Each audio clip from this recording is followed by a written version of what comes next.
கதைக்கும் நிலா வந்தாச்சு. இன்னைக்கு உங்களுக்காக ஒரு விரைத்தனமான மோட்டிவேஷன் கதை சொல்லவா? ஒரு காட்டில் கழுகோட முட்டை ஒன்று தவறி போய் ஒரு கோழி கூட்டுக்குள்ளே விழுந்துருச்சு. கோழி முட்டைகளோடு சேர்ந்து அந்த கழுகு முட்டையும் பொறிஞ்சு வெளியே வருது. அந்த கழுகு குஞ்சு தன்னை ஒரு கோழினே நினச்சி வளருது. கோழி மாதிரியே தரையில் இருக்கிற புழுக்களை தின்னுட்டு கொஞ்சம் தூரம் மட்டும் பறந்துட்டு அப்படியே வாழ்ந்துட்டுருக்கு. ஒரு நாள் வானத்தில் ஒரு கழுகு ரொம்ப கம்பீரமாக மேகங்களுக்கு நடுவில் பறந்து போகிறத இந்த குட்டி கழுகு பார்த்துட்டு ஆஹா, அது எவ்வளோ அழகாக பறக்குது, நானெல்லாம் அப்படி பறக்க முடியாதா அப்படின்னு கேட்குது. அதுக்கு பக்கத்தில் அந்த கோழி சொல்லிச்சு, அட போடா, அது வானத்துக்கே ராஜா கழுகு, நம்ம சாதாரண கோழிங்க, நம்மளாலலாம் அப்படி பறக்க முடியாதுன்னு சொல்லிச்சு. அந்த கழுகு கொஞ்சம் அதை உண்மைன்னு நம்பி கோழியாகவே வாழ்ந்து அங்கேயே இறந்து போச்சு.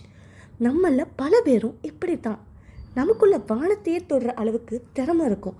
ஆனால் சுற்றி இருக்கிறவங்க உன்னால் முடியாது, நீ சாதாரண ஆள்னு சொன்ன உடனே அதை நம்பி நம்ம சிறகை நாமளே சுருக்கிக்கிறோம்.